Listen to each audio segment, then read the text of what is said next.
Cerita yang akan kita bawakan kali ini berjudul Kampung Tumbal. Dalam cerita kali ini menguras emosi dan penuh dengan ketegangan.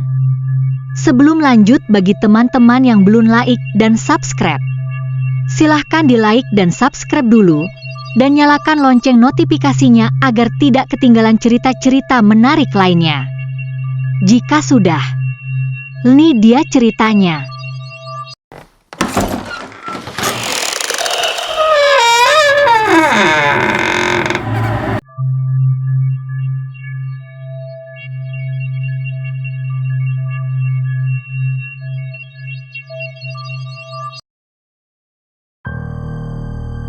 Di sebuah hutan terpencil di Jawa, terdapat sebuah kampung yang nyaris terlupakan.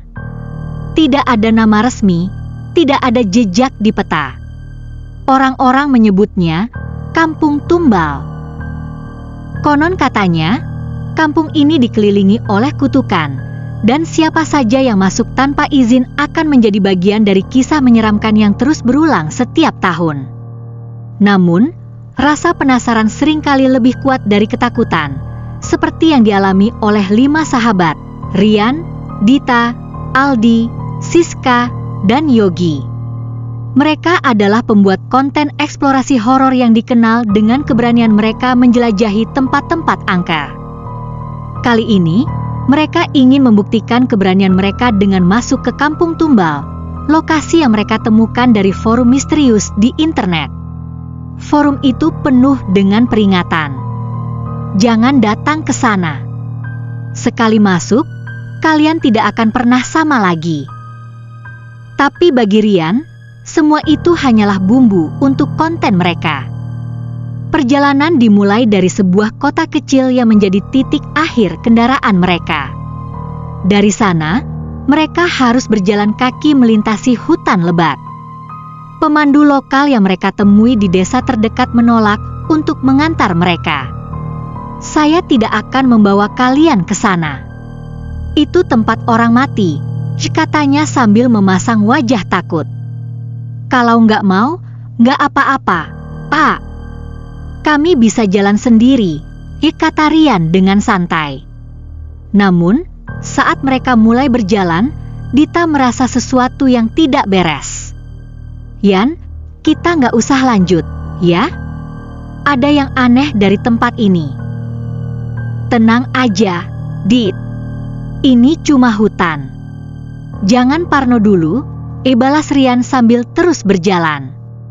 Setelah beberapa jam, mereka mulai mendengar suara-suara aneh.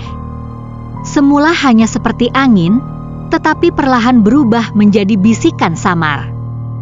"Kalian dengar itu?" tanya Aldi. "Ah, cuma angin," jawab Yogi, meski wajahnya mulai tampak gelisah. Ketika senja mulai turun, mereka akhirnya tiba di Kampung Tumbal. Pemandangan pertama yang mereka lihat adalah deretan rumah kayu tua yang tampak tidak terurus. Tidak ada satupun tanda kehidupan, tetapi mereka merasa diawasi. "Apa kita benar-benar mau masuk?" tanya Siska dengan nada ragu. "Tentu saja. Ini tempat yang sempurna untuk konten kita," jawab Rian sambil mengangkat kameranya. Mereka mulai mengeksplorasi kampung itu. Di dalam salah satu rumah, mereka menemukan boneka-boneka kecil tergantung di dinding. Wajah boneka itu digambar dengan darah kering, dan di bawahnya ada tumpukan lilin yang sudah meleleh. Di sudut lain, terdapat simbol-simbol misterius yang diukir di lantai kayu. "Ini kayak tempat ritual, deh," bisik Dita sambil memegang jimat kecil yang ia bawa dari rumah. Saat mereka sedang merekam, terdengar suara langkah kaki di luar rumah. Rian dengan sigap mengarahkan kameranya ke jendela, tetapi tidak melihat siapapun. Yogi membuka pintu dan memanggil, "Halo? Ada orang?" Tidak ada jawaban. Namun, tiba-tiba muncul seorang kakek tua dari balik kabut. Wajahnya pucat, matanya cekung, dan bibirnya menyunggingkan senyum yang menyeramkan. "Kalian gak seharusnya di sini," kata kakek itu dengan suara parau. Kami hanya mau eksplorasi, Pak. Kami nggak berniat mengganggu, jawab Rian sopan. Kakek itu menatap mereka lama sebelum berkata, "Sekalian sudah terlambat. Tumbal sudah dipilih." Mereka kebingungan. Apa maksudnya tumbal? Sebelum mereka bisa bertanya lebih jauh, kakek itu perlahan berjalan menjauh dan menghilang ke dalam kabut. Mereka memutuskan untuk bermalam di kampung karena hari sudah gelap. Namun, Dita terus memohon agar mereka pergi. "Aku nggak nyaman di sini, Yan. Ada yang nggak beres. Besok pagi kita keluar. Malam ini kita istirahat aja," jawab Rian sambil menenangkan. Namun, malam itu membawa teror yang tak terduga. Saat mereka sedang tidur, Yogi terbangun karena mendengar suara anak kecil tertawa di luar jendela.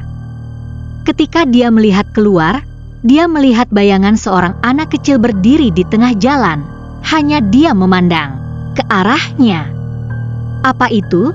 bisiknya, tetapi tidak ada yang menjawab. Sementara itu, Siska merasa ada sesuatu yang menyentuh kakinya saat dia tidur. Ketika dia menyalakan senter, dia melihat sebuah tangan pucat mencengkeram pergelangan kakinya. Dia menjerit, membangunkan semua orang. Rian mencoba menenangkan mereka, tetapi saat dia melihat layar kameranya, dia tertegun. Dalam video yang dia rekam siang tadi, ada sosok bayangan hitam berdiri di belakang mereka, padahal mereka yakin tidak ada siapapun di sana. Keesokan harinya, mereka mencoba meninggalkan kampung. Namun, jalan yang mereka lalui sebelumnya kini berubah menjadi hutan yang lebat. Tidak peduli kemana mereka berjalan, mereka selalu kembali ke kampung. "Ini kayak labirin," kata Aldi, mulai panik. "Ini bukan labirin. Ini kutukan," jawab Dita dengan suara gemetar. Mereka kembali ke kampung dan menemukan seorang wanita tua yang membawa lentera. "Kalian tidak bisa pergi sebelum tumbal dipenuhi," katanya. Wanita itu menjelaskan bahwa kampung ini adalah tempat persembahan untuk roh-roh yang terperangkap. Setiap tahun, kampung ini membutuhkan tumbal untuk menjaga keseimbangan antara dunia manusia dan dunia arwah. Siapapun yang masuk tanpa izin akan terjebak dalam siklus ini. Kalian harus memilih. Jika tidak, arwah-arwah itu yang akan memilih untuk kalian. Ketegangan meningkat di antara mereka. Aldi menyalahkan Rian karena memaksa mereka datang. Yogi mulai kehilangan akal sehat dan berteriak-teriak tidak jelas. Dita mencoba melindungi mereka dengan jimatnya, tetapi semuanya terasa sia-sia. Satu persatu, mereka mulai dipilih. Yogi ditemukan tewas dengan tubuh kaku seperti patung. Matanya terbuka lebar seolah melihat sesuatu yang mengerikan. Siska menghilang begitu saja, meninggalkan jejak kaki yang berakhir di tengah hutan. Dita, Aldi, dan Rian akhirnya menemukan jalan keluar, tetapi dengan harga yang mahal. Mereka membawa trauma mendalam dan tidak pernah bisa melupakan apa yang terjadi di kampung tumbal. Setelah kembali ke kota, mereka berpikir semuanya sudah selesai. Namun, rekaman video yang mereka bawa menunjukkan hal mengerikan. Di setiap adegan, ada sosok bayangan hitam mengikuti mereka. Malam itu, Dita mendengar bisikan di kamarnya.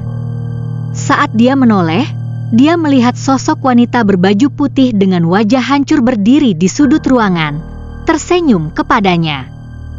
Kutukan kampung tumbal tidak pernah berakhir. Apa yang mereka bawa dari sana telah melekat pada mereka selamanya.